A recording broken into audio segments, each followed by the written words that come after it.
place. Looking to resume our regular meeting of council Monday, June 9th, 7:05. There is one item that we need to add to our agenda for this evening. West Shore Parks and Rec, there's a motion that we need to revisit and clarify, so I've put it down at 7.1.5 under old business, because that's where it originated from before. And I think that's it from me. Anybody else? We're good? So motion to move amended agenda? Second. All those in favor? Opposed? Motion carried. Good. We have public participation, so now's the time for any of the folks that are in the audience that would like to come up and speak to council. You can take the podium. We won't put you on the hot seat up front here tonight. Anyone? And last time, nobody dangling around there wants to come and talk. Alrighty, we'll move forward. Mayor's message, I only have a few things. I think many attended the fire department's open house on yesterday.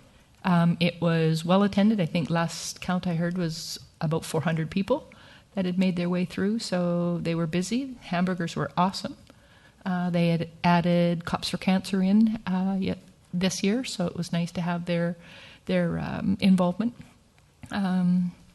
I attended the Belmont Grad also on the weekend in the morning class so half the students there was a significant number that were there, and it was nice to see our young folk moving on and fulfilling their dreams going forward.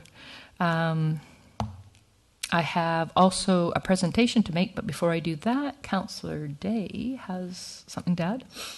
I just wanted to let everyone know that I was very fortunate to attend a cultural perspectives training put on by the Indigenous Perspectives Society and the Anglican Parish of Central Saanich, who very kindly invited me out on Saturday to spend the day with them learning about the native culture of the area and also about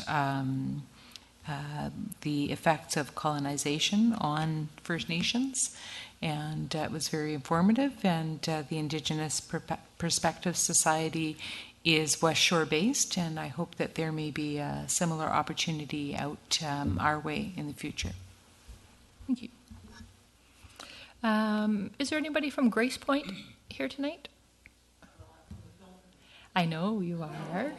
But we thought maybe they might come because they'd made an inquiry as to what time the meeting was.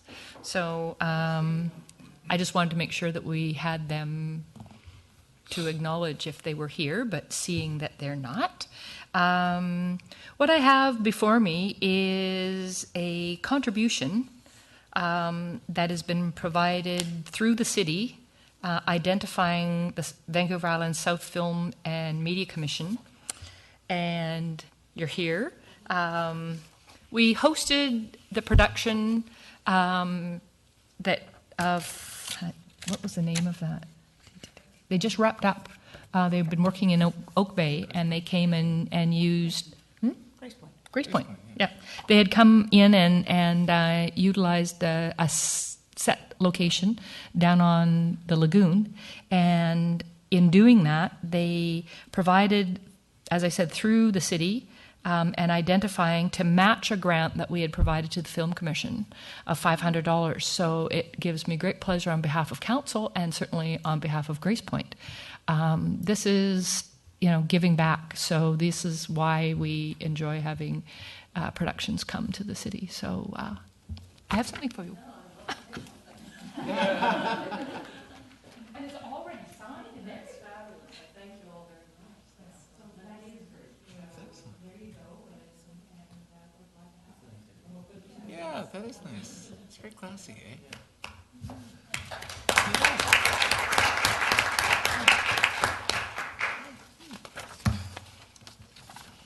So that's a nice way to match a grant. Yeah.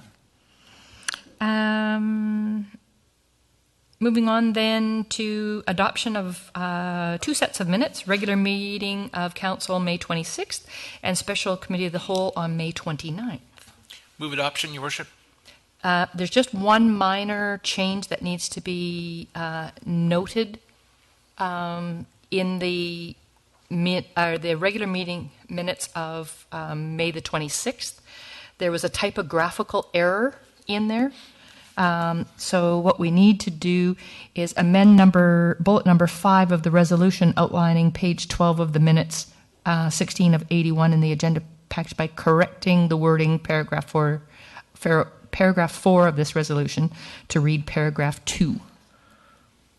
Yeah, I caught that error too. Did you? Yeah. Good. So with that amendment in there, Betcha. looking to receive or adopt the minutes then of those 2 meetings. So moved as amended. I'll second.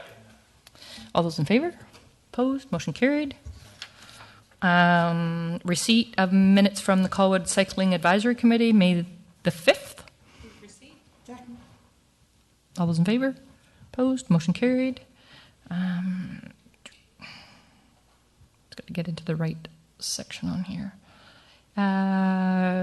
Presentations. We have Nancy and Susan from Royal Roads University, Office of Sustainability in regards to the Royal Roads University and Solar Colwood interim results.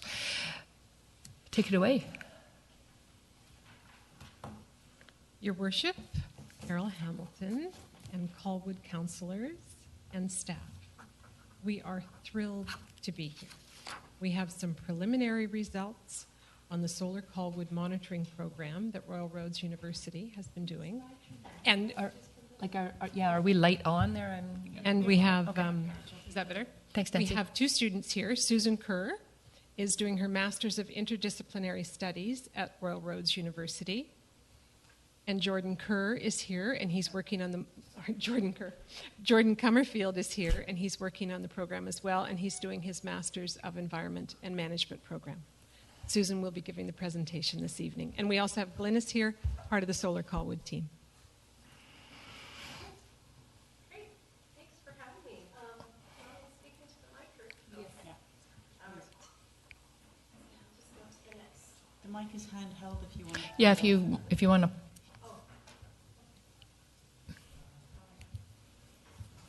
So thank you for having us.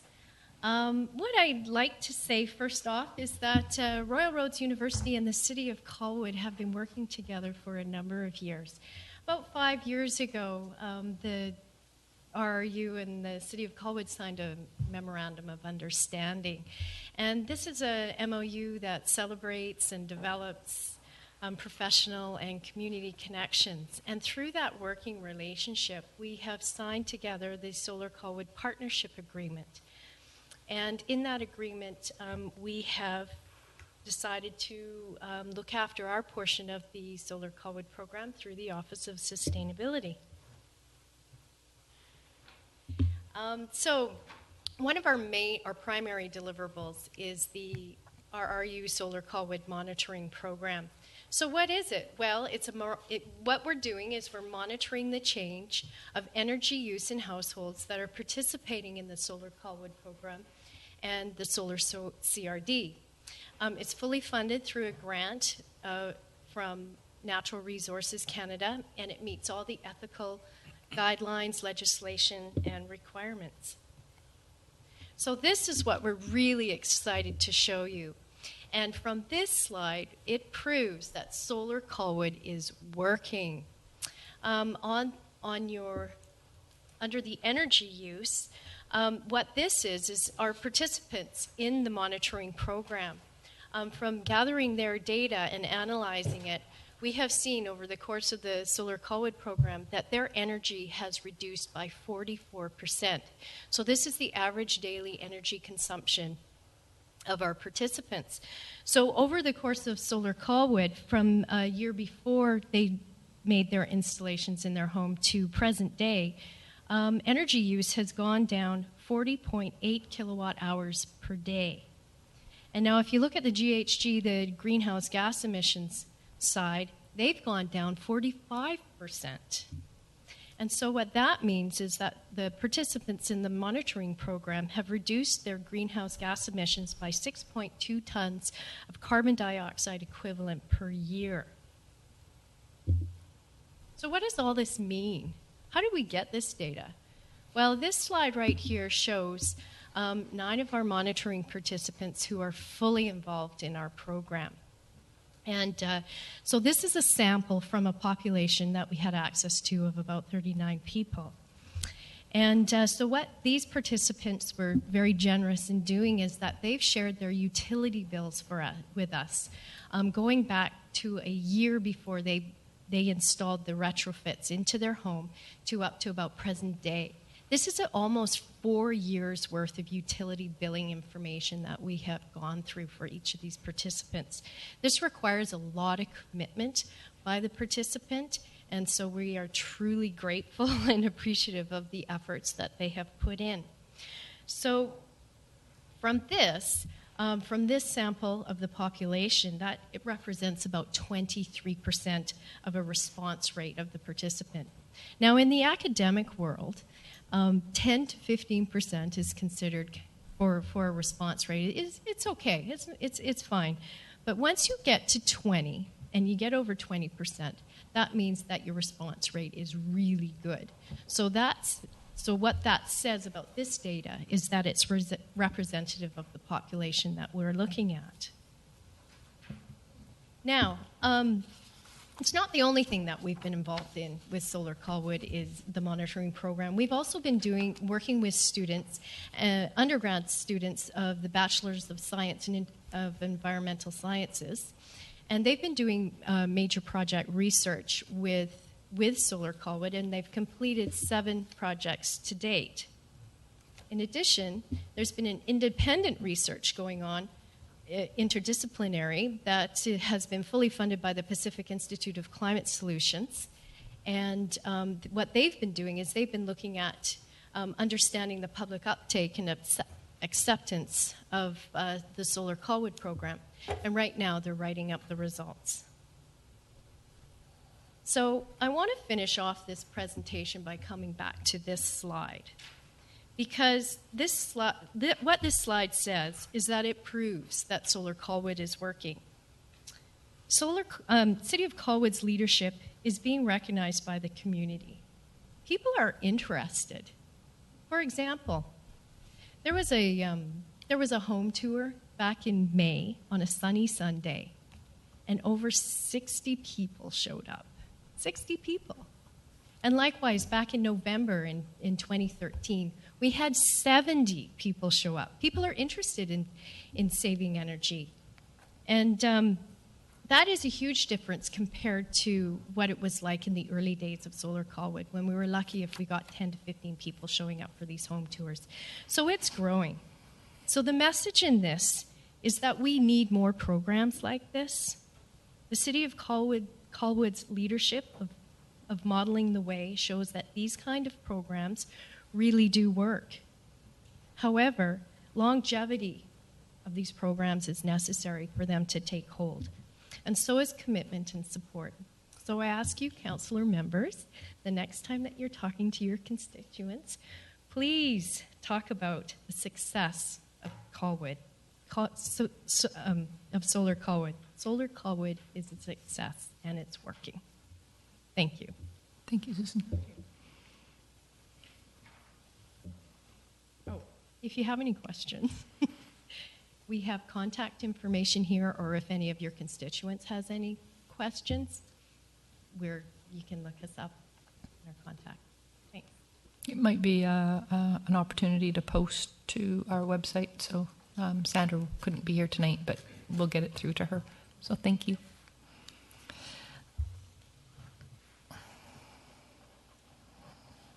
Moving on to item number 6, correspondence requiring council direction. We were in receipt of a letter from Cindy Moyer, President of the West Shore Arts Council, in regard to the 2014 grant in aid.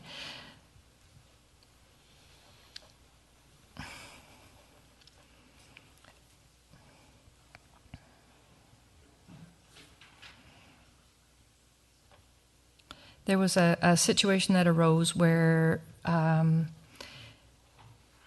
event that this was targeted for had to be cancelled. And so Cindy's asking for council's consideration to allow for that amount of money to be transferred into the 2 outdoor musical performance events that are scheduled to take place this summer at the Coast Collective location in Esquimalt Lagoon.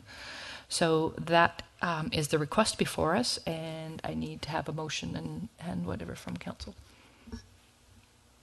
Yes. I think it's great that one of our recipients of a grant has been forthright in coming to let council know when plans have changed, rather than just doing something different and letting us know after the fact. So I think we should support the use of the community grant that was supposed to be for the Gifts from Our Ancestors art show, and instead put that towards the 2 outdoor musical performances at Coast Collective. And I would so move. Second. Any discussion from council? Councillor Martin? Thank you. I'm not going to necessarily vote against this, but I guess I would suggest to council that, to be honest, I don't even remember us funding the city of Swakamails. What is that? I don't remember even the festival that we first sponsored, but I guess I would just like to know what the 2 music festivals are. I mean, there hasn't been any information, and I mean, I find it kind of hard to support a real allocation. I agree with Councillor Day that I think it's wonderful that they didn't just hide the money in that, but I mean, they should have. I wish they had included a little more information. So I would prefer to defer until such time as they can just perhaps come and give us a 2-minute presentation on what the 2 music festivals are.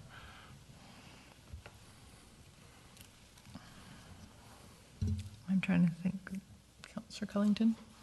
I would let Councillor Martin know that Coast Collective has a pretty good email system, and you get regular updates on what they're up to, and so you'd get some of the information through there. But I don't think it's necessary to defer, but I think it would be nice to kind of ask Cindy for a follow-up, and just an email of information would certainly satisfy me. Councillor? I also agree. I don't think it's necessary to defer, although it would have been nice to have the information, and I think it would be nice to be able to include it, but I'm okay moving ahead with it. I think that since the new ownership group has taken over, there's been a lot of creative events take place down there, much expanded from what it was previously.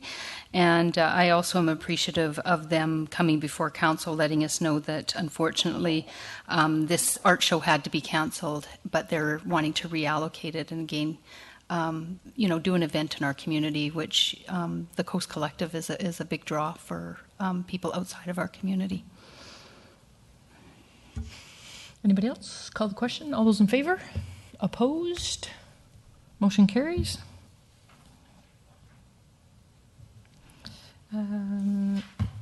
Next item, old business, finance and admin, memorandum, chief building inspector, Capital City Centre, site security fencing, memo. In that regard, are you taking that one, Councillor Martin, or deferring to staff? I'm not taking it. So yes, I'm referring to staff. This has been brought back to council since the secured lenders for League have indicated to us that they have declined to cover the cost of the fencing. Staff, as a result, have taken upon themselves to alternatively try to find a source to provide fencing in an immediate context, as Farmer is removing the fence this Wednesday. We have informally met with the provider who can provide this fencing at the same time that the old fencing is being taken down, so it will ensure that that site is made safe. I have heard today from John Parkinson, the CEO of League, that they in fact will pay the reduced rental fee that we've been able to negotiate. So we will be invoicing them directly.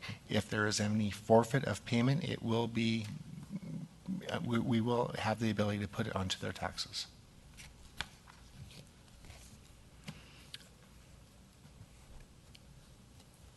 So I'm just a little bit, we've got some information on your request there, Councillor Martin, on the previous item. So with this, we have that under control now with the latest email though, right? For the fencing, more or less? More or less. Unfortunately, I wanted the provider to bill directly to League. However, they have had past dealings with League, so they would prefer to bill the city. No surprise.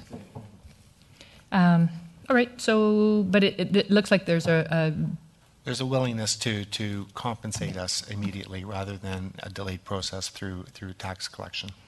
so we're not looking at any recommendation on here other than to know that we are. We have single sourced this.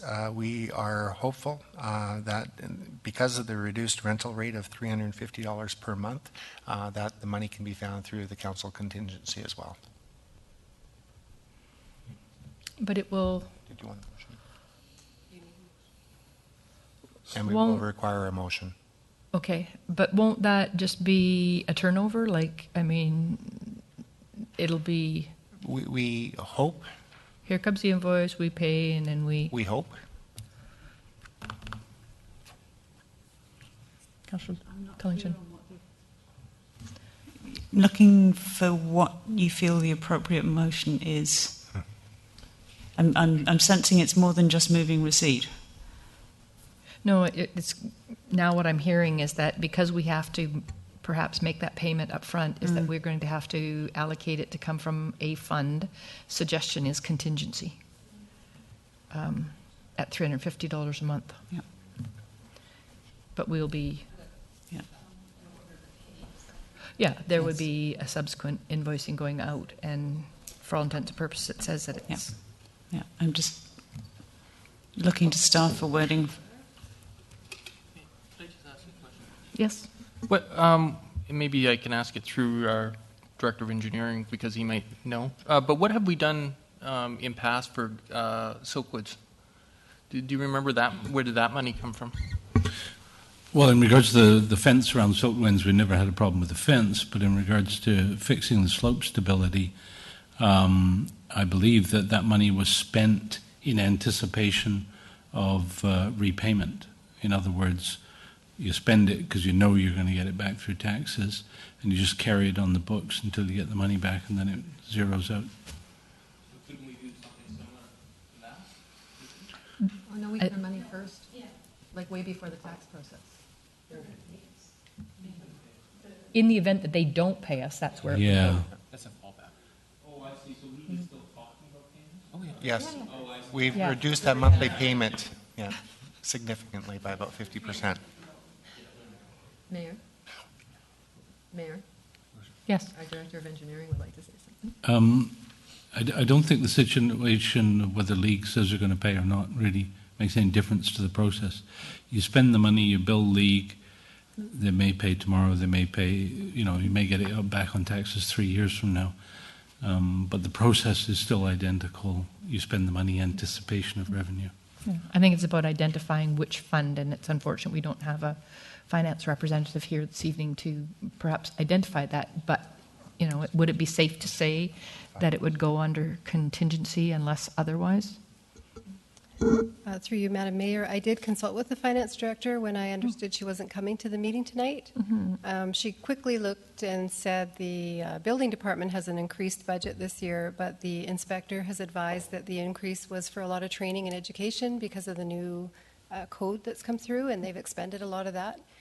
So she also suggested that the council contingency fund has $5,000 in it, and that could be accessed for this as well.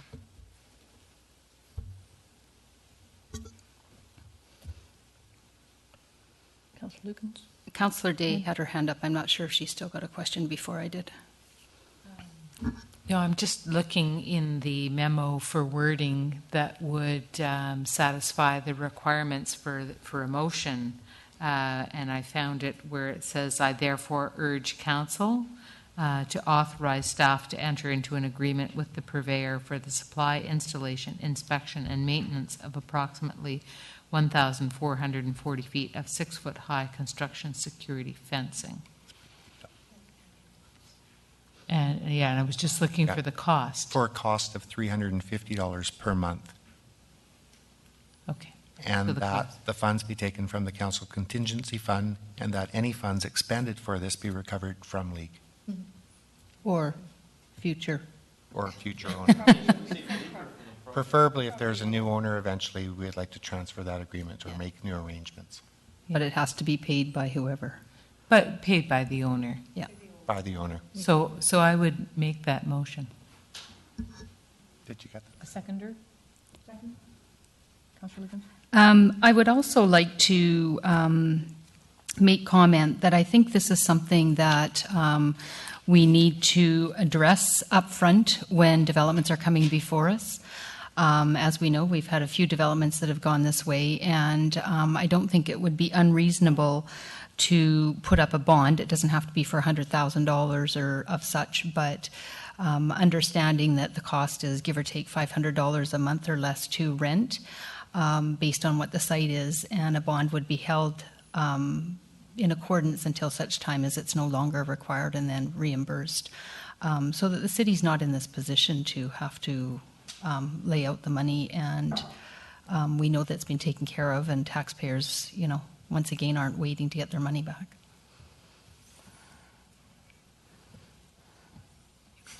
Is that you got a, That idea's come up a lot of times before. I think it would be a good idea to have a resolution, to have council to bring forward, staff to bring forward a bylaw, because we need a bylaw to collect money. And I would just like to thank you through the chair. I'd just like to remind people that if we start to introduce bonds, it's a matter of scale and economies of scale, and we want to remain competitive in the development world. And if we start introducing bonds that are going to price us right out of the market, then that's a different concern.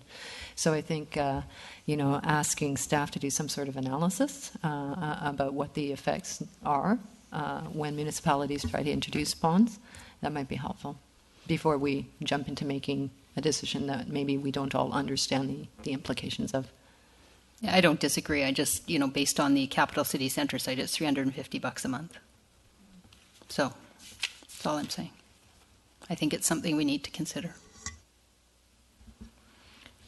I'd love to see staff investigate that further, because we are in a very competitive region, and we certainly do have a mechanism whereby the taxpayer does get reimbursed, and we've been successful in doing that with Silkwinds being our first example of that, where some remediation work was required, and it might not have been totally to our satisfaction, but we did preserve the site as a building site rather than just fill it in too. So. is there somebody wanting to make a motion for staff direction to investigate that? We have a motion on the table, so. The motion Well, on yeah. the table is to authorize staff to enter into an agreement with the purveyor for the supply, installation, inspection, and maintenance of approximately, et cetera, with the money to come from the council contingency fund. And there was a couple more additions for how to recover the monies afterwards. And that funds expended for this be recovered from the owners.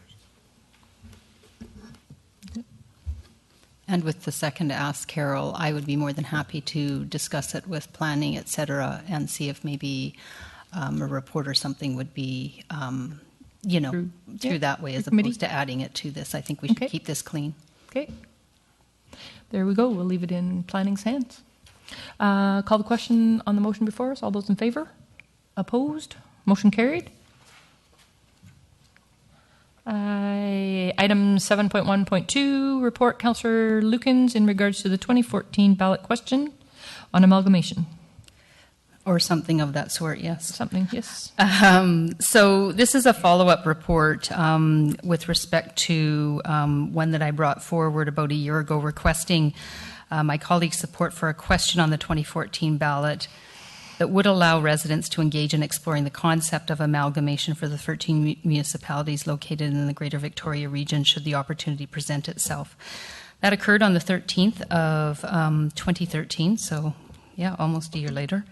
And during the past year, we had put out a request to the community to engage in the process of getting a question on the ballot this fall. And the objective was to have task force or a working group devise a strategy for engagement, advertising, and then developing the question based on the feedback. We did put out a call for participation via newspaper advertising, presence on the city's website and social media, and that request for participation garnered only 3 responses from our community. 2 that resided in our community, and 1 person that worked in our community and had a vested interest. That was quite disappointing based on the fact of, the questions we were asked in 2011 when all of us campaigned and, different conversations. I do know everybody is busy, but did expect further participation. And, for those that run in the fall in the election, you can, have this in your pocket when people ask you about it. Well, I still believe that this is something that our community should have the opportunity to be a part of. We still need the detailed analysis providing us all of the substantial evidence in order to make a decision on how we move forward or whether we do it all. I don't believe now is the time. We may potentially have an opportunity to work better together with our neighbours with the outfall of the sewage treatment program that is sliding sideways, literally. Before I go to the options, I do want you to know that our Chief Administrative Officer provided me some information that there's only one confirmed community that has said that they're going to be putting a, what? Not CAO. Oh, sorry. Director of Director Sorry. of Administration. Did I say not administration? Chief Oh, of excuse me. Administration. Well, she's chief now. I promoted you. Perfect. The City of Victoria is the only community to confirm that they're actually going to put a question on the ballot.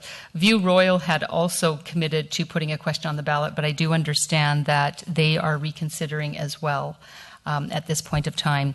And of course, we had agreed to take a look at it. We hadn't committed to putting a question for certain on. Esquimalt is considering the matter in April, but we haven't received confirmation of that outcome. And Langford has Amalgamation Yes speaking at their admin and finance meeting tomorrow night, so they're still an unknown. So just to give you a sense of where the other communities are. So options are, the intent is not to rescind, but instead table the 2013 resolution to place an opinion question on the 2014 ballot regarding the exploration of amalgamation with other municipalities. And they are, number 1, Colwood Council is in support of tabling a question proposed for the 2014 municipal ballot asking Colwood residents if they would like their city to participate in the exploration process of amalgamation should the opportunity present itself. Or 2, Colwood City Council is not in support of tabling a question proposed for the 2014 municipal ballot asking Colwood residents if they would like the city to participate in the exploration process of amalgamation should the opportunity present itself. Financial implications, there is no financial implication if we go with option 1. Option 2 will result in increased costs for such things as additional advertising. A ballot question is other voting as opposed to general election voting. It'll increase ballot layout charges, public information sessions that will have to be held in order to inform the public so that they know what they're actually voting on, and costs related to other voting is included in the 2014 election budget, as we all know. So the recommendation is that Council support the recommendation number 1 to table the July 13th, 2013 Council resolution supporting the initiative to have a question appear on the 2014 municipal election ballot, asking Colwood residents if they would like their city to participate in the exploration process of amalgamation should the opportunity present itself, until a future date, which will be after the 2014 general local election. Second. Thank you. Conversation, discussion? Councillor Cullington? Thank you. Just help me understand the tabling versus the rescinding piece. And I recognise that the intent behind tabling is really to say not at this time, not never. But when I look at the motion, it refers to the 2014 municipal election ballot and the 2013 budget.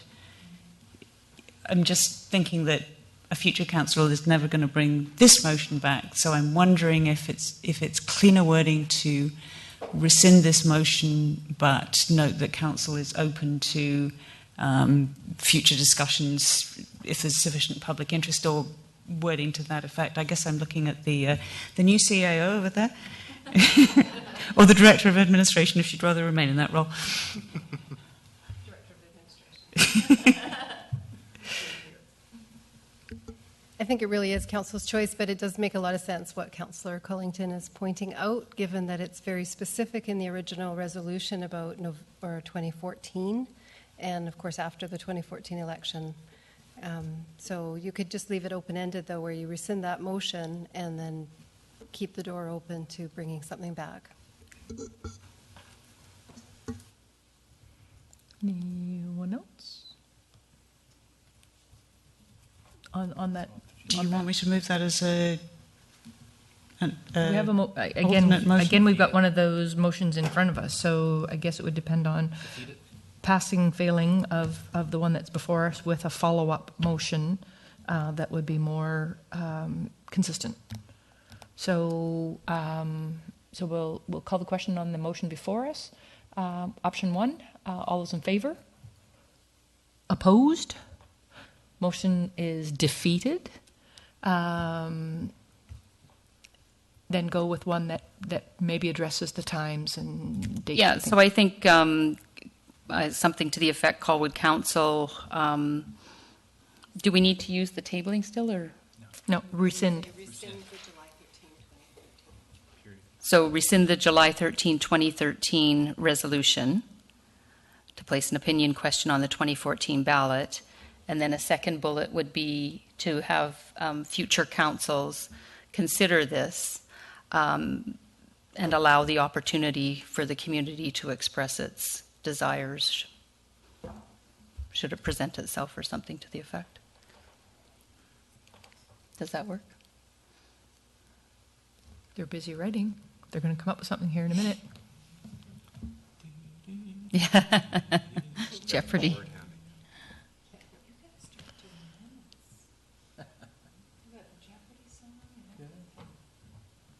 Did you get something there, Pat? I'm just wondering, like, yeah. Okay. Yeah. Yeah. I was going to say, it might be something to put in there that to be reviewed by a future council at a time when this has more. I think you just keep it simple. Move that we rescinded 2014 or 2013. Period. Yeah. Yeah. Just keep it simple? Yeah, I think so. Thank Okay. you. Seconder on that, please. Second. Any conversation on that or whatever? I just want to say it was a bit surprising, actually, with the extent of reach out that we did. On top of announcing it at meetings and that sort of thing. And it was a bit disappointing to have just that number. We even checked defunct email addresses to make sure that nothing had got sidelined in, some way. But no, that's what it was. Councillor Martin? Thank you. I'm struggling with the whole rescinding. I voted tabling it because I felt comfortable with tabling, because it was suggesting that it's something that needs to be asked of the public eventually, but the public wasn't engaged enough to want to talk about it right now, and that's why I felt comfortable with tabling. Rescinding it basically is saying we don't even want to talk about amalgamation, and that's where I struggle with this, because I don't think it's that our community doesn't want to talk about it. They're just not engaged right now, and that's where I was starting to feel comfortable when we were talking about letting it move forward to the next council and let them decide what to go with it. But when we just rescind it, it feels like we're sending a message that, no, we're not going to let our community have their say. And that's just where I struggle with this. So I'm not exactly sure what I'm going to vote right now. Councillor Lukens? I'm comfortable rescinding. I think, again, you need to assess the temperature of the community on the given day, and I think we shouldn't stranglehold a council to having to do this should they not feel that it's necessary to do it. I know we didn't put a timeline on it, but as I said in the report, it's still very important to me that hopefully the council will be open enough to allow their citizens to have their say. But I think there's a lot of work that needs to be done with respect to what is the role of the CRD as we go forward, or is there a role for the CRD? The CRD was put in place over 40 years ago, prior to Colwood even being incorporated in a number of other communities. Seeing what's happening with the sewage treatment, does there need to be a whole evaluation of how the region is set up before we ever even talk about, what else we should be doing? I think there needs to be a review of our government system here. So I'm fine rescinding it. We did try and get the public involved. We did make an effort. I have no problem speaking about it. I totally support it. I totally want the community to have the opportunity to have their say on it. I'm definitely not going to represent all 16,000 people that have a vote, or 7,000. But it's up to them. Sometimes you need to get that, support in the community, that it needs to be driven from the outside versus the inside. So I'm more than happy to work on it in the future, should the opportunity present itself. Councillor Day. Thanks. I just want to express my appreciation to Councillor Lukens for having seen an issue that was being talked about in other municipalities within the CRD and really investigating it and bringing a lot of energy to trying to engage the citizens of Colwood who are this clearly was not on the radar at this time. And I hope that there's a certain amount of comfort in that whoever forms the next council is going to hopefully come in with that same energy. And if it's, and definitely the role of the CRD, you've really hit the nail on the head, I think, in terms of that will be the defining point. So I just want to say thank you very much. And by tabling the motion, I don't feel that we're either directing a future council or the opinions of the citizens. We're just reacting. And I think that more than likely leaving a motion like that on the books is going to be more confusing than helpful. And I do hope that the role of the CRD is more closely examined in the future, because it's going to need to be straightened out with some of the costs that we're looking at and the lack of control. So thank you. Call the question. All those in favour? Opposed? Motion carries. I just want to take a moment and step back, because Councillor Martin asked about the summer performances. So in an email that Cindy had sent in background to the letter that we have there, it says, since the show was part of the funding allocation received by the West Shore Arts Council from the City of Colwood, would we be amenable to the funds being reallocated to cover the cost of musical performances at 2 summer community events being held at the Esquimalt Lagoon and Coast Collective? The resources would be used to pay for music at both outdoor festivals, Acres of Art, July 12th, and Basically Birds in the Clothesline Show on August 9th. So those are the 2 events. Just so you know.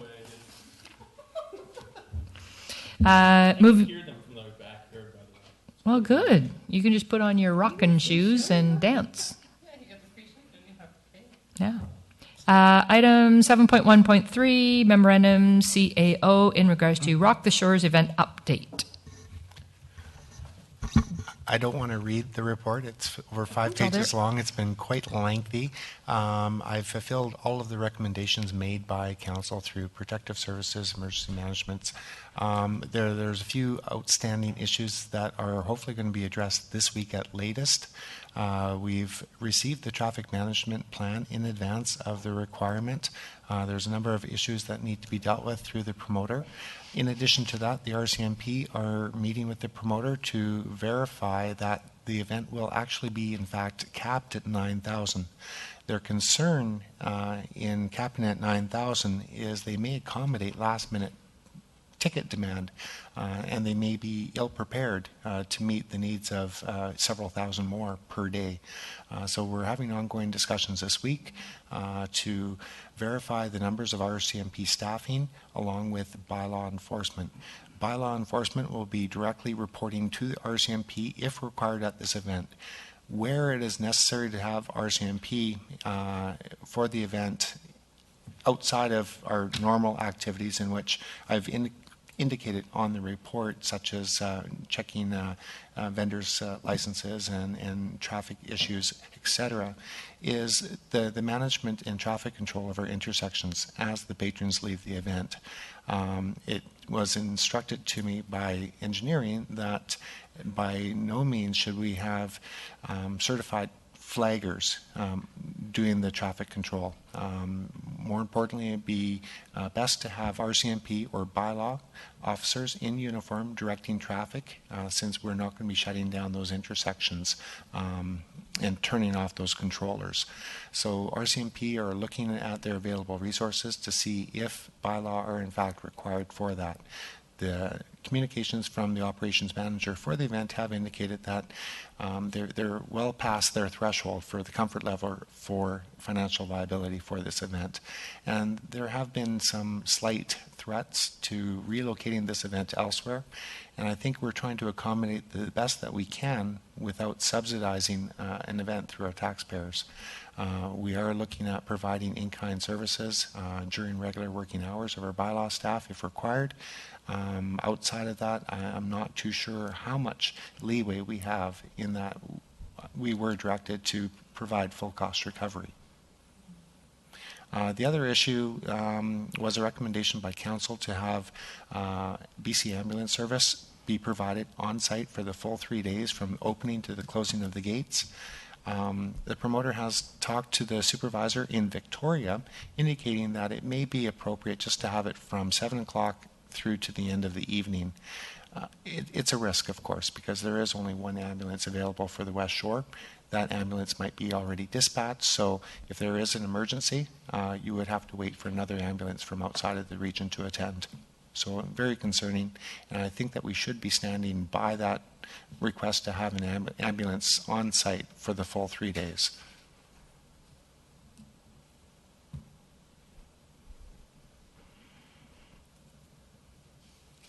So, Councillor Martin. I'd just like to add some things in addition to what our CAO has said, and this is more coming from a West Shore Park and Rec standpoint and from a promoter standpoint. First of all, let's talk about the ambulance. I actually concur 100% with what our CAO has said. I think from a liability standpoint, I think it just makes sense that there's an ambulance on site the entire time. And in previous years, they were supposed to, but they didn't. And it was just, they got away with it. So I think that putting an on-site ambulance is a legitimate cost. There are other costs, however, that I am getting concerned about, and our CAO did bring it up. To be blunt, Rock des Shores is threatening to move to Western Speedway next year because they're saying costs are just getting out of control from a city standpoint, that the festival, I can never, Rafili or whatever the stupid name is, Rifflandia, whatever that is,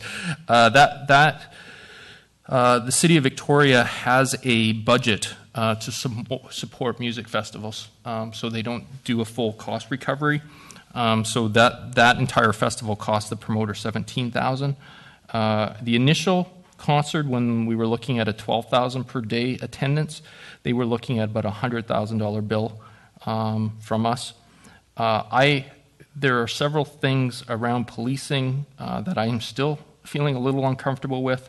I'm not convinced that the RCMP, I don't like the idea that the RCMP are bringing officers in, especially if we have to house them. I really think that we should be exploiting. I know, for example, Dean, who sits on protective services, has clearly stated that He thinks that he could get sandage officers at the festival for straight time, so not even double time that we're paying the RCMP officers for. And I did bring it up at the Protective Services, and the response was that they thought it was a command issue, that they felt that they could better supervise their RCMP officers versus that. But I think that as a council, we need to seriously start looking at, are we more comfortable with RCMP coming in and having additional costs to the vendor or the promoter versus exploiting some of the other resources that are within the community and hopefully saving them some money. The other concern that I have, and that's been expressed to me, is bylaw. Bylaw has basically provided a cost structure of about $6,900 to $8,100, and that's for all 3 officers. And I'm just still not convinced that there's a rationale of why we need 3 officers there the entire time. I would be very comfortable if we had 1 officer and then they rotated through, but to have the 3 officers, and I still haven't seen a plan on why we need to have 3 officers there and why we're paying or having the promoter pay for that. And I guess I would just comment to the rest of the council that as we look forward, we need to make a decision if we think Rock the Shores can be developed as a Colwood event. Do we want to promote that as, hey, look at Colwood, look at Rock the Shores, this is what Colwood does? And is that worth anything to us? And if it is, then I think that we seriously need to consider budgeting that in future years if we think that's a value. If not, and if we allow the cost to continually escalate every year, I have no doubt the promoter will leave. I don't think the promoter's losing money, but I think what the promoter's doing is going, if I can make more money in Langford than I can here in Colwood, I'll go over there. So that's the only additional things that I would like to add to that. Councillor Logan. Thank you, Worship, and I thank James for bringing this update. I did have an opportunity to speak with Inspector Chalman this afternoon regarding costs and numbers for policing and whatnot, and he points out a couple of interesting facts. Although there are numbers quoted for auxiliary members, that's not a guarantee because they're volunteers. So they don't at this point have any guarantee as to what number of auxiliary members will show up, and that somewhat factors into the amount of regular members that are factored in. Also, the amount of officers is consistent with other festivals, namely in Whistler and Kelowna. Bless you. And they felt that was the sweet spot. So it's about 1 officer per 500 people. The other thing that is interesting, and of course this is a learning opportunity for the region, is that the event is growing bigger, and B, we have new liquor rules, which will have the potential of changing the dynamics of the festival. And so they're trying to feel their way out as to whether it's a positive thing, so you don't have people going in and binging, as an example, within a beer garden, so they get their quota and out they go, or drinking responsibly throughout the day because it's more readily available. So they're trying to figure that one out. Traffic control was brought up, and it was pointed out to me that although the Goddess Run, which is a good example this past weekend, they had flaggers, but what ended up happening is West Shore RCMP had to stand in and actually do the traffic control because the flaggers were placed in a dangerous or difficult position and just weren't doing the job adequately. So the RCMP had to step in and do it for everyone's safety. And I know I did have a conversation with the inspector earlier about using members from Victoria Police and Saanich Police, and there are some operational difficulties around there. And I can't, he gave me a fair list, but it's not something that's easy because of there are 3 different police forces, one being national and the other being municipal. There are specific command and control issues that arise out of that. Otherwise, they'd be happy to work with their partners in a more detailed fashion. And I understand that there will be less members having to be housed. I think a lot of them will be local or fairly close. And he did mention, that I brought up the topic of municipal enforcement, and of course they're happy to work with municipal enforcement as we direct. But his comments to me were, we will not be enforcing municipal bylaws in effect. We will be making sure that the festival is secure from a safety standpoint, and if the city is going to have to make that decision as to whether we want to put the resources up to enforce specific city bylaws. For instance, permitting, parking, traffic management, and that sort of thing. So really, it's the investment that we want to make. And I think even if the festival did move to another facility in the West Shore, the policing costs will be the same, because the West Shore RCMP will insist that these are our numbers. And the numbers are still very fluid and based on the promoters' conversations with James and West Shore RCMP. Those numbers may be revised downwards, but it's still a work in progress, and we hope to have a final number sometime this week, as James had mentioned. But so the real question is, do we want our municipal bylaws enforced? And if so, are we going to recover the costs, or to what level do we want to enforce our bylaws? So it may be 3, it may be 1, and I'm not sure actually, James, if we have one of the officers there on a Saturday, if that's part of his regular schedule, which would be straight time anyway. We have 3 officers working on the Friday shift at regular pay. We have 1 bylaw officer working on Saturday at regular pay. The need for 3 bylaw officers would be in the evening to enforce traffic control and traffic management at the intersections at the exiting of the event. Throughout the day, I think perhaps 1 and kind of revolving attendance at site might be sufficient. But the biggest issue is traffic control at the intersection. Whether or not we want to provide that as goodwill, as a gesture, is something for council to consider. Keep in mind, it's only 10% of the cost that we are putting forward. The RCMP bill will be approximately $55,000 or so, and I believe fire is about $8,000 and bylaw is about $6,000. Thank you. Councillor Sullivan and then Dave. Thank you, through the chair. I'd just like to make comment on some of Councillor Martin's earlier comments with respect to, does this make sense for the city of Colwood as this event continues to grow and costs go up? And I would like to suggest that, as we move through our economic development strategy through the committee work, and we have a better understanding of what our opportunities are, initially I would suggest that yes, definitely from a marketing perspective and from and just contributions to local economy, groups coming in that size, I think are a definite benefit to our city. And I think the larger question, as you had posed earlier, is do we want to start to subsidize this to keep it in Colwood, and does that make sense for us? So my initial thoughts on that are definitely, I think we need to take a look at it.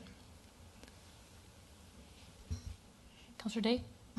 Thank you. I just would like to say that I think it's been really good for Colwood to have the Rock the Shores Festival here. Not in spite of the fact that I have personally received phone calls complaining about the noise in the afternoon, which is to say that, there is a certain amount that even a very successful, perfectly well organized, very well done event is going to cause some inconvenience. And it brings with it the good and the bad. And I think it's our responsibility as a municipality to ensure that the citizens who are not participating in the concert are not overly inconvenienced by it. Just the same as when they're filming down at the lagoon, we let people know and we help to make sure that people can get around. The same thing is true when Rock the Shores comes on. It would not be the same event at another location. We have a fabulous, my nieces and nephews came from out in North Saanich, and they came on their bikes on the Galloping Goose Trail. So, you know, what a fabulous way to get somewhere. And they did a great job of increasing the number of people who were coming cycling to the event. And I'm not saying it was perfect, that there wasn't some issues and some things that couldn't be improved upon. But overall, there was so many good things about it. And we need to keep in mind that we're not just facilitating a concert in our recreation center, we're also facilitating our community to live through a concert at a recreation center because it's not, you know, to everyone's cup of tea what's going on there. But it is good for business, and it is good for Colwood to be on the map, being talked about with good things going on there. So I certainly would be supportive of doing everything we can to ensure that traffic flows well from the site at the end of the evening and as people are arriving there. I saw councillors from Machosen and Highlands and Colwood when I was there last year. I saw them dropping people off responsibly and picking people up afterwards. There was a tremendous amount of good news generated by this very positive event. So I could certainly support whatever is required to make sure that the traffic in particular, because we heard people say, oh, it's going to be terrible traffic, and it wasn't. Councillor Lukens. Thank you, Your Worship. I did attend last year, and I did attend on the Saturday with bylaw. And I did also receive calls from neighbors and residents of the city as far away as the top of Triangle Mountain. So I actually drove up to the top of Triangle Mountain 10 minutes after I received the call, and I could hear nothing.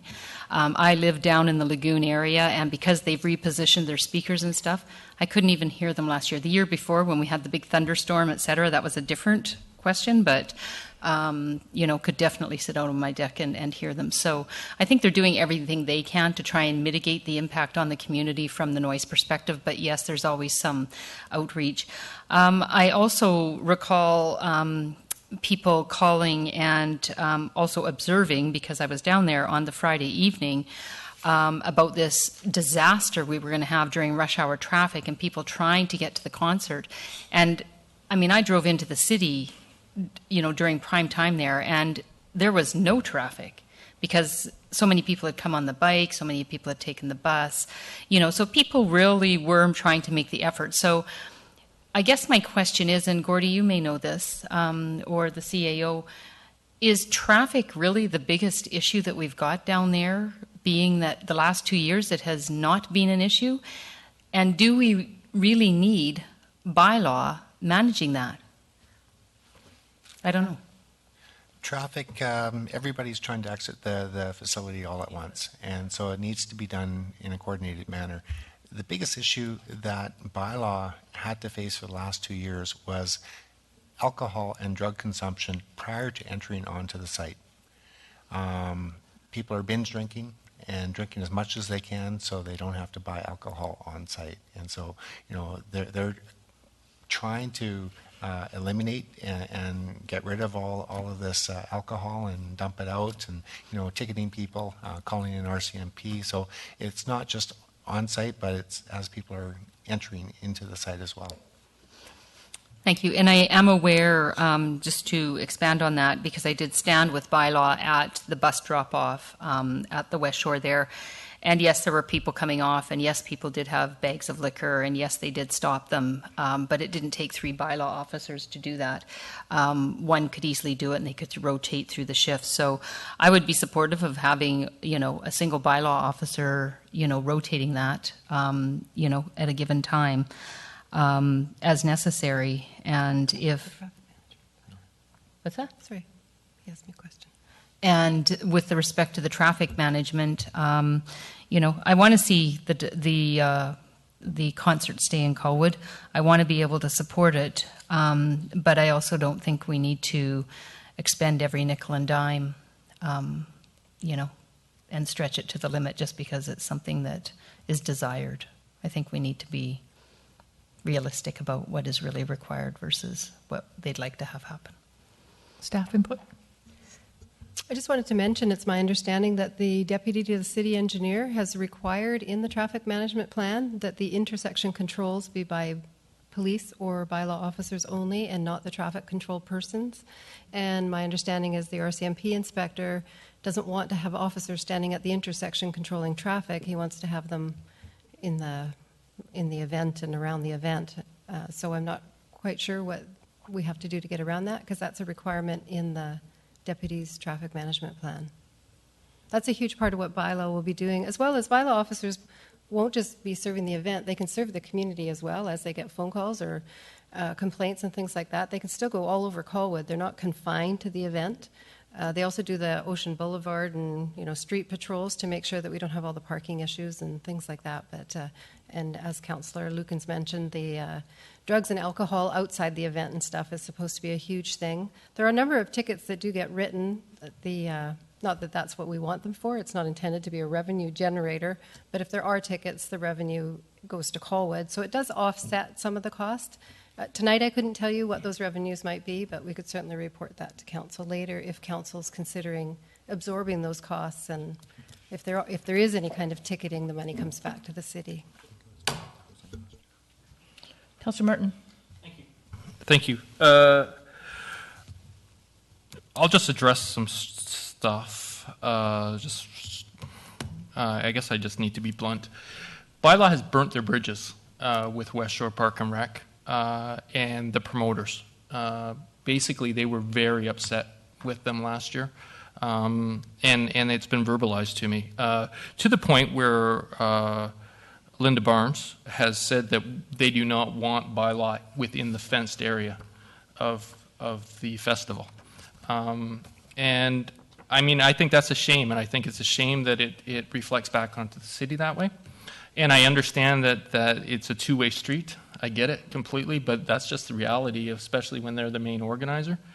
My issue is that when you look at the billing for bylaw, and we'll talk about bylaw first, bylaw has the 6,900 to 8,100 is outside of what the city's paying. So the city's paying for 3 bylaw officers during normal work hours, but the gates are open from, I believe, noon to 11 p.m.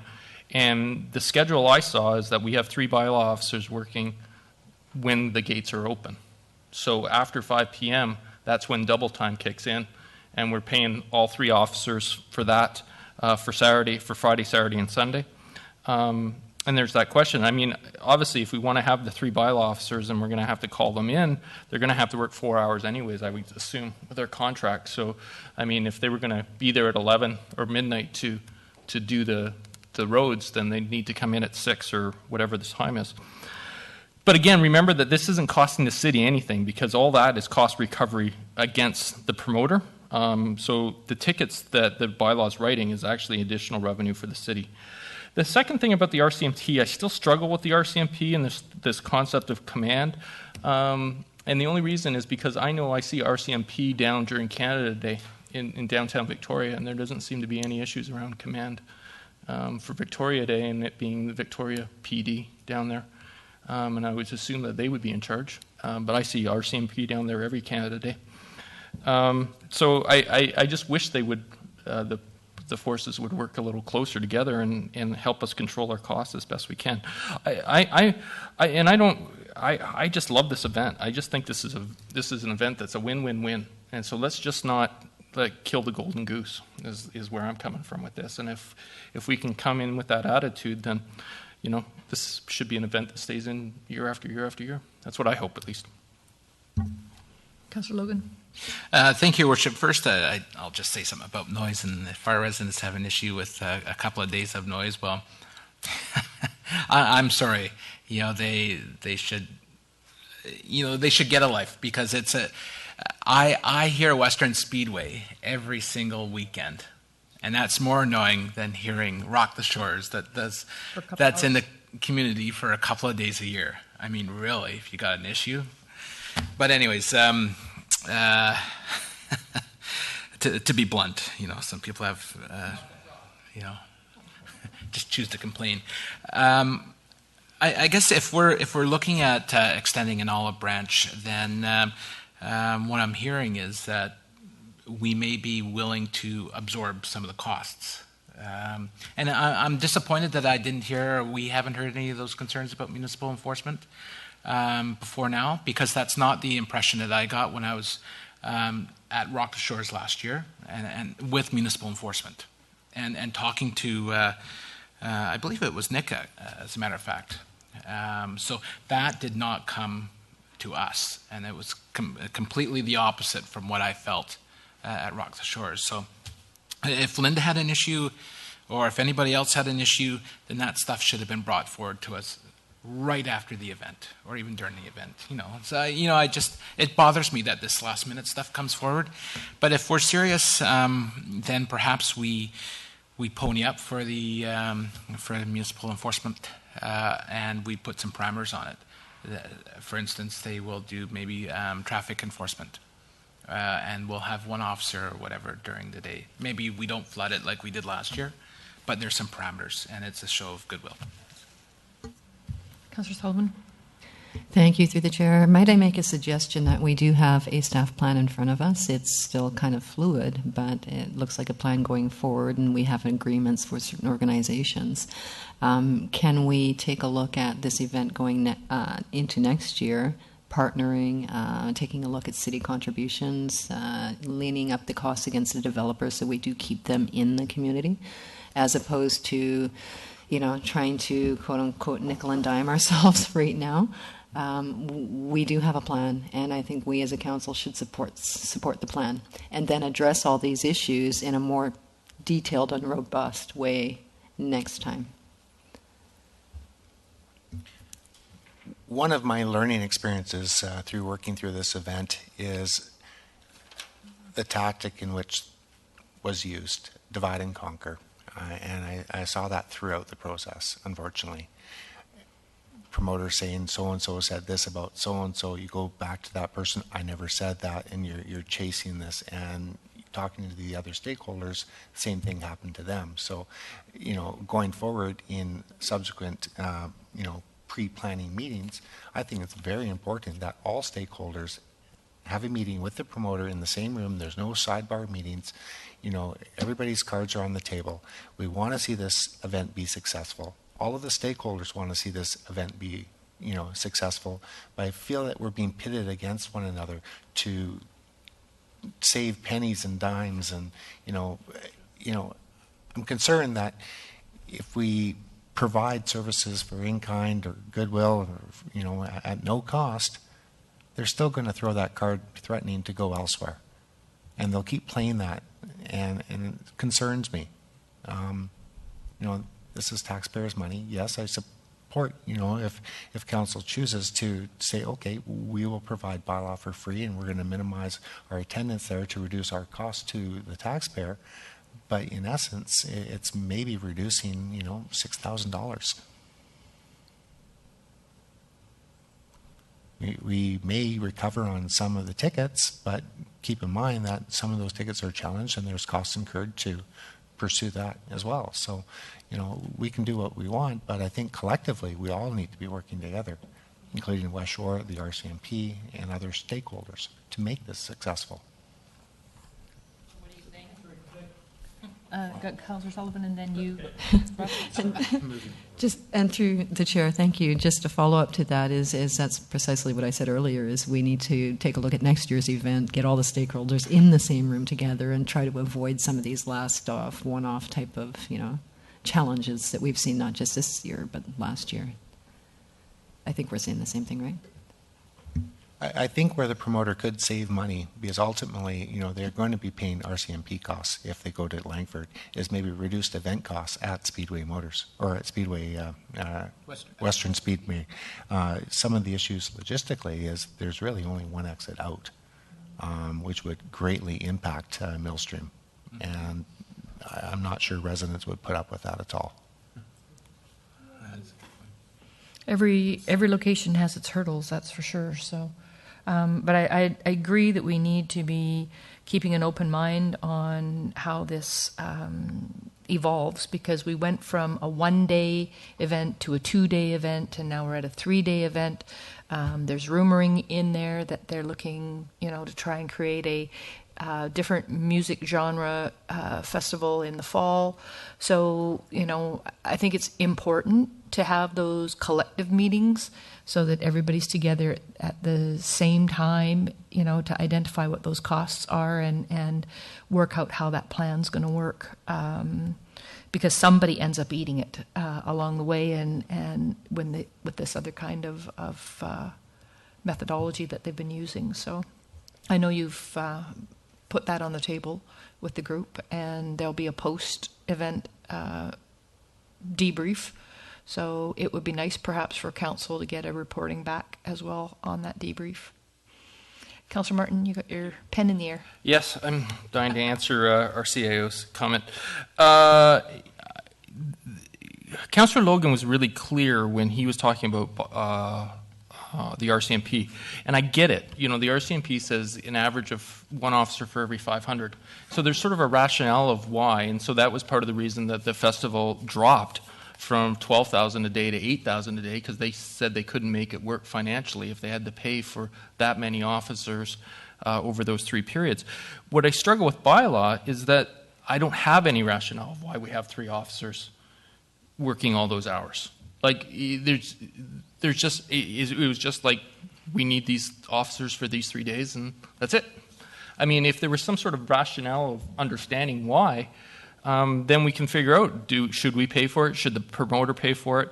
Why are the officers there? What? I mean, it's just, and I've asked for it several times, and I just haven't received anything. And that's where I personally, and I'm not talking about West Shore Park or Rec or anybody else, but I love numbers when it comes to 1 out of every 500 we need an officer for. Okay, I get it. But I don't get it why we need 3 officers or 3 bylaw officers there the entire festival. So that's what I struggle with that. We don't need them for the entire festival, only for the traffic management of the intersection at the close. Right. Throughout the day, we can have 1. If RCMP can commit to having 4 RCMP members at those intersections, we don't need to have bylaw there, other than periodic check-ins. Right.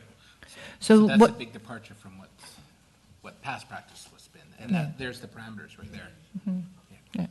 So what you provided to us is an update, and there's yet another discussion and meeting coming forward around this? RCMP should have some final numbers to provide, and in context with traffic management at the intersection. If they can provide and guarantee that they are going to have RCMP members, we don't need to be there with bylaw. So we'll be getting another update? For the next council meeting? Sure. No, I'm looking like I'm not seeing a direct motion in here, so a motion to receive on this, knowing that we're still outstanding information. Move receipt. Second. All those in favor? Opposed? Motion carried. Moving on to 7.1.4, Victoria Foundation. Legacy Fund Draft Agreement. Yeah, I'm happy to address that, Your Worship, if you want me to. Sure, go ahead. Sorry, let me just open up another email at the same time so I can read from both. Can I get you to stop before you make the recommendation, though? Because I have further information that needs to be. Yeah. Oh, if you want to do it, that's fine.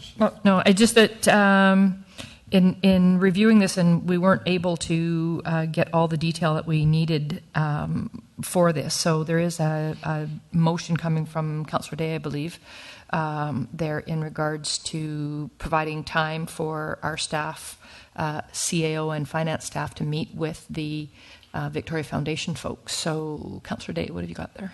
Thank you. I just wanted to make a motion that we table this item until we have more information on the terms of the agreement.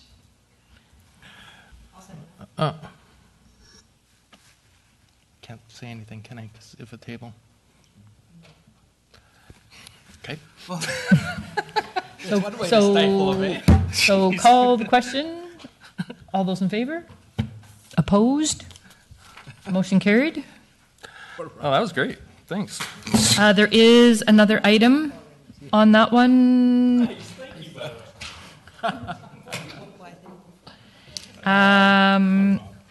Adding on our agenda is the West Shore Parks and Rec motion 7.1.5. And I know it was in front of us. It was added on the table. Staff, are you going to...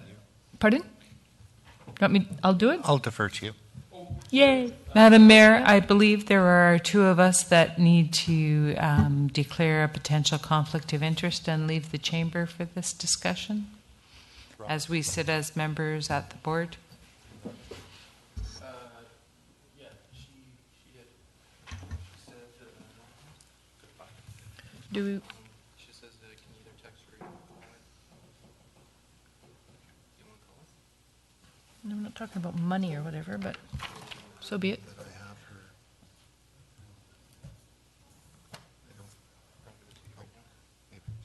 So are we allowing Councillors Martin and Day to Sorry, I'm leaving. be excused for a moment? Okay, what is the number?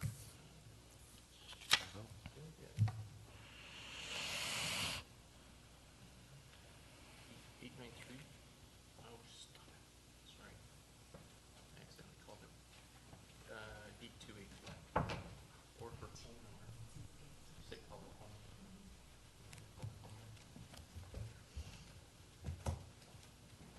I'm not sure. I'll just write her phone number for you. Well, you know what? I'll just leave it. See if it locks for you.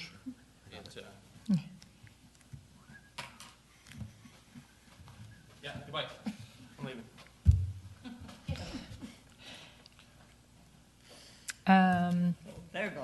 Yeah. Anyways, we had a meeting again this morning with the representatives of the municipalities who are involved with the West Shore Parks and Rec, the owners group, if you will. The discussion, was around.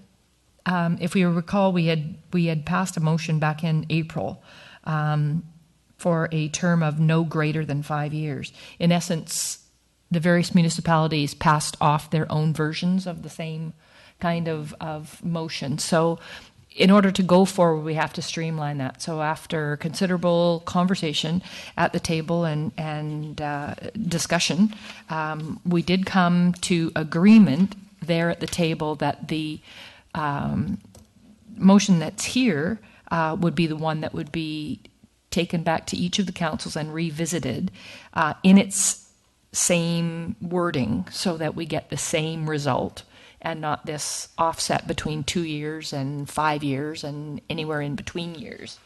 So that's the background on it, and the recommended and endorsed or supported resolution from the meeting this morning is that council support a 5-year extension to the members, co-owners, and operating and maintenance agreements, and that the mayor and CEO be authorized to execute all documentation related to the extension agreements, and that at any time during the 5-year extension, an owner is afforded the right to put forward a position to restructure the financial impacts of ownership sharing structure to recognize credit for existing recreation assets. And if the owners cannot agree to a new financial structure within 1 year of receipt of an owner's submission, the co-owners, members, and operating maintenance agreements are deemed to be expired. So this is going to allow and put, our neighboring municipalities' feet to the fire to come to the table and let us know what it is that you're looking for and how we're going to get there. So it was my concern at this meeting that the last sentence of the motion, the co-owners, members, and operating and maintenance agreements are deemed to be expired. So if there's no cooperation to try to find consensus on the financial structure of a new agreement, everything folds. And so I'm very concerned. And so my recommendation is to replace the last half of that last sentence. Let me read the last line. If the owners cannot agree to a financial or to a new financial structure within 1 year of the receipt of an owner's submission, comma, the owner with the submission may request withdrawal from the society and relevant agreements at the end of the calendar year after the calendar year in which notice was given. This coincides with the terms of withdrawal on the agreements, and so it doesn't jeopardize the entire organization and the society. This would allow that member to file their withdrawal notice to the rest of the members, knowing that we can't resolve this issue. And with, the word may, it's up to them. So that's what's within the agreement now. That's what I'm suggesting here. Yeah, what we had. Speaking with Linda Barnes, she's suggesting that this is very problematic as it is, and that we should probably change it to coincide with the existing language in the agreements, similar to what I just read. And that was around the discussion as well, is that, that's the agreement that we have in place. This is going to allow us to continue and work forward. So we can certainly... She further states that if we change the language of termination, we are changing the agreements quite significantly. We are trying to get some stability in the organization, and if someone can terminate in 1 year, there isn't any way for the budget for such an event. Well, so it's very problematic. What I don't disagree, but what I'm having a problem with is it was a couple of hours conversation at the table today to get to here.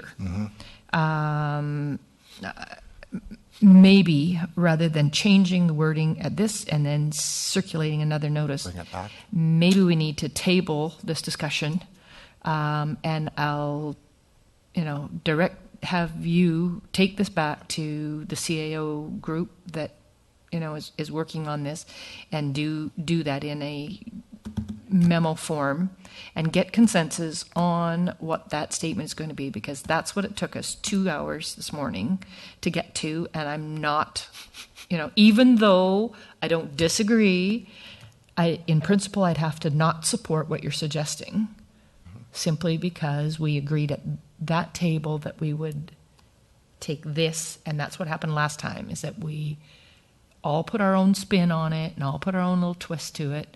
And we came back with a half a dozen different recommendations that didn't allow us to move forward. So, somebody make that motion. Second. All those in favor? Opposed? Motion carried. And that's tabled to June the 23rd meeting. I'm expecting. The next item's whispers as well. Oh, is it? Okay. Yeah. So, So the 8.1 and West Shore Parks and Rec proposed fees, charges, etc. You go right ahead. Is there anybody that can, on this one? I mean, it's fairly straightforward on this one. Move the recommendation. Any discussion, question, comments? Seeing none, call the question. All those in favor? Opposed? Motion carries. Now you can go get those folks. Oh, this is Rob's group, the Bad Angel. The bad angels.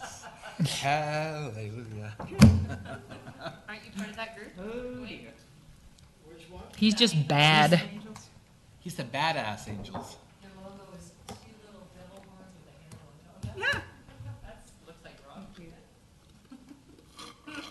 He's not here, we can say that.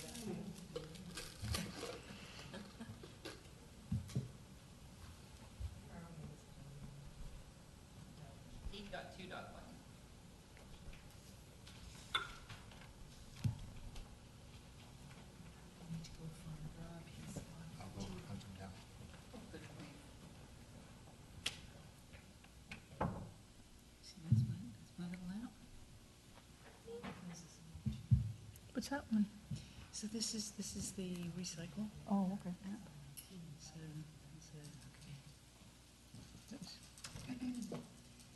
it's a recycle CID. So you can look up when you schedule. Keep yawning. That's your little text, like your recycles tomorrow. I just wish they would make their website usable. It sure looks beautiful walking into City Hall with all the baskets and stuff. Mm-hmm. It does look nice. I don't know how Yeah, it looks great. go through that ranks to get Not engaging. I love the green lawn too. Quite frankly. I mean, yeah. Because they keep breaking all the water. What's that? Oh, we're just talking about the appearance of City Hall. Mm. You know, the baskets, the green lawn. Now we just have to do something about this mess back in here. That's continuing to be on my radar screen from the people across the street.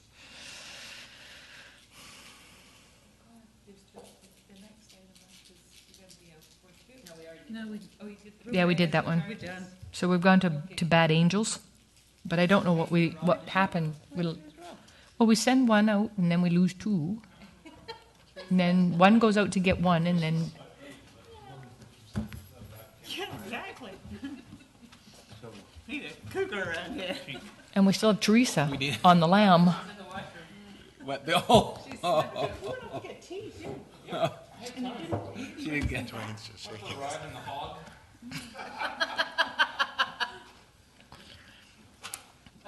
All right, we'll move ahead here. Finance and admin under new business, finance and admin. Yep, 8.2.1.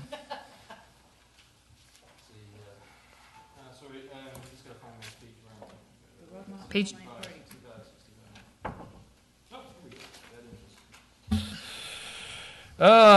Yes, this Bad Angels production that will be occurring by our favorite Disney characters, where Beauty and the Beast meets High School Musical. It can't lose.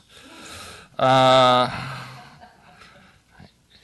will be they'll be filming on Wednesday, June 25th through Thursday, June 24th. Into the 26. What did I say? 4th. Oh, jeez. A little dyslexic here. It'll be in the evening and early morning hours, anticipating up to 3 a.m. Excuse me. So the options are that the noise bylaw be enforced as usual, or that council with an interest in working with the film production companies allows certain flexibility in the enforcement of the noise bylaw, provided that there is adequate notification to the neighbors and neighborhood. No financial implications, and that it is recommended, and I will so move, that council should approve the request by Bad Angel Productions. The following motion is offered in consideration: that council approve the request for Bad Angels Production for a relaxation of section. I'm not going to read all that. It's just, we know what it says. Are we good, or do people actually want me to read it into the record? Okay, thank you. Oh, 2 and 3. I'm throwing all 3 in. Second. Conversation, discussion. Seeing none, called question. All those in favor? Opposed? 8.2.2, report admin assistant in regard to council meeting schedules for Monday, September 22nd, reschedule of council meetings due to UBCM. It's that time of year. This report was done by the administrative assistant just to let council know that the UBCM convention conflicts with the second council meeting in September. September does have 5 Mondays, so quite often we have council cancel that one council meeting and just move it to the 5th Monday, so that's what is being recommended. So moved. Second. All those in favor? Opposed? Carried. Also, just at this time to bring your attention to a message that Marcy had sent out to us too in regards to wanting to have any meetings or whatever at UBCM. Now's the time to be addressing that, and any requests should go through her upcoming for that. So take a look, folks.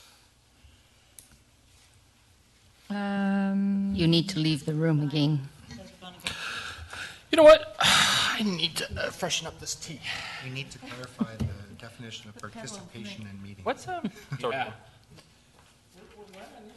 Because it's bylaw, but West It's Shore bylaw.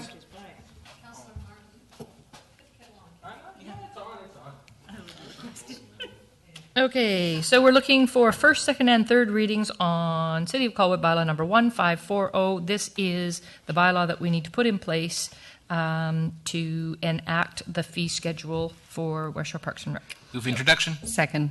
All those in favor? Opposed? Move second. Second. Any discussion? Seeing none, all those in favor? Opposed? Move third. All those in favor? Opposed? Motion carried. Motion to move in camera. All those in favor? Opposed? Carried.